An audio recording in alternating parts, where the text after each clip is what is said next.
కేంద్ర ప్రభుత్వంపై నిరసనగా కాంగ్రెస్ పార్టీ ఆధ్వర్యంలో దేశవ్యాప్తంగా చేపట్టిన నిరసనల ర్యాలీలో భాగంగా స్టేషన్ గన్పూర్ నియోజకవర్గంలో గౌరవ శాసనసభ్యులు కడియం శ్రీహరి గారు వారి ఆదేశానుసారం ఈరోజు ఈ నియోజకవర్గంలో ఛత్రపతి శివాజీ విగ్రహం నుండి అంబేద్కర్ విగ్రహం వరకు నియోజకవర్గ స్థాయి పార్టీ మరియు ప్రజాప్రతినిధులు, స్థానిక నేతలు, మున్సిపల్ చైర్మన్, కౌన్సిలర్లు ప్రతి ఒక్కరి అందరి ఆధ్వర్యంలో కార్యకర్తలు ర్యాలీగా వచ్చి ఇక్కడ నిరసన కార్యక్రమం తెలియజేయడం జరుగుతుంది. ఈ నిరసన కార్యక్రమంలో పాల్పంచుకుంటున్న మిత్రులందరికీ, మున్సిపల్ చైర్మన్కు, కౌన్సిలర్లకు, జిల్లా పార్టీ నాయకులకు, రాష్ట్ర పార్టీ నాయకులకు, వివిధ హోదాలున్న చైర్మన్లకు, సర్పంచ్లకు ప్రతి ఒక్కరికి పేరు పేరున ఈ కార్యక్రమంలో పాల్గొన్నందుకు నమస్కారాలు తెలియజేసుకుంటూ, ఈరోజు మిత్రులారా ఈ భారతదేశంలో గమనించండి, మొన్నటికి మొన్న పార్లమెంట్ ఎన్నికలలో ఈ భారతదేశంలో మన అందరికీ అండగా ఉన్న, మన అందరికీ రక్షణగా ఉన్న భారత రాజ్యాంగ నిర్మూలనే ధ్యేయంగా ఈ భారతీయ జనతా పార్టీ పనిచేస్తుంది. మోడీ, అమిత్ షా పనిచేస్తుండ్రు. బహుజనులకు, దళితులకు, బీసీలకు, అట్టడుగు వర్గాలకు రక్షణ లేకుండా కేవలం అగ్రవర్ణాలకే అండగా రాజ్యాంగాన్ని నిర్మూలించి వారికి అనుకూలంగా ప్రయత్నం చేస్తే భారతదేశంలో ఉన్న అన్ని వర్గాల వారు దెబ్బతింటారని ముందే పసిగట్టిన ఏఐసిసి నేత మన రాహుల్ గాంధీ గారు మరి భారతదేశం అంతా కన్యాకుమారి నుండి కాశ్మీర్ దాకా పాదయాత్ర మొదలుపెట్టినప్పుడు భారతదేశ రాజ్యాంగ ప్రతిమని చేతపట్టుకొని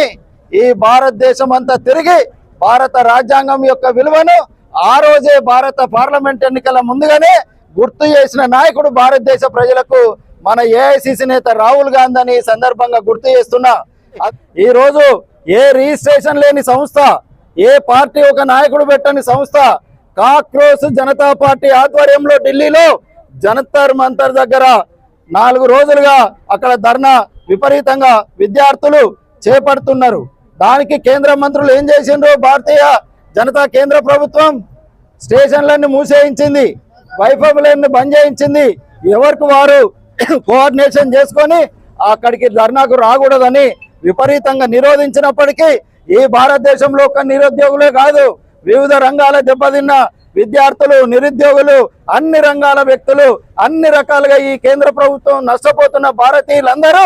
ఎవరు పైసలు ఇవ్వకున్నా, ఎవరు బండ్లు పెట్టకున్నా, ఎవరు బస్సులు పెట్టకున్నా, ఎవరు రైళ్లు పెట్టకున్నా స్వతంత్రంగా ర్యాలీలో పాల్గొంటే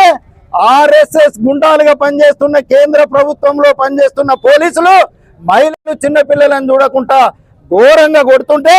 దాన్ని చలించి బాధ అనిపించి ప్రధానమంత్రి ఇంటి ముంగట్నే కేంద్ర ప్రభుత్వ విద్యాశాఖ మంత్రి ధర్మేంద్ర ప్రధాన్ గారు రాజీనామా చేసేదాకా నేను లేచేది లేదని లోకసభ నేత ఏఐసిసి అధ్యక్షుడు ఖర్గే గారు, లోకసభ పార్లమెంటు ముఖ్యమైన పార్లమెంటు ప్రతిపక్ష నేత రాహుల్ గారు, మన ప్రియాంక గారు మరి అక్కడ ప్రధాన యంత్రం కూడా కూర్చున్నప్పుడు న్యాయంగా వచ్చి ఈ దేశం కొరకు ఆ కుటుంబం నుండి ఎంతో మంది కుటుంబ సభ్యులు ప్రధానులుగా చేసి ప్రాణాలు అర్పించుకున్నారు. ప్రతిపక్ష నేత ఒక ప్రధాని ఇంటి ముంగడికి వచ్చినప్పుడు నేను విద్యాశాఖ మంత్రిని ఈ నిట్టు పేపర్లు లీకులకు బాధ్యత వహించి ఈ భారతదేశ విద్యార్థులోగానికి ఒక నైతిక పదవిలో ఉన్న మేమంతా నైతిక బాధ్యత వహిస్తాం అని చెప్పడమే కాకుండా ప్రతిపక్ష నేత అయిన రాహుల్ గాంధీని, ప్రియాంకను ఒక మహిళను చూడకుండా విపరీతంగా కొట్టి ఒక సాధారణ వ్యక్తుల్లాగా ఒక దొంగతనమో ఒక క్రైమ్ చేస్తానో పోలీసులు కనుక గుంజుకపోయినట్టు గంత పెద్ద నేతలు మన కొరకు పనిచేస్తుంటే గుంజుకపోయి బస్సులో నూకితే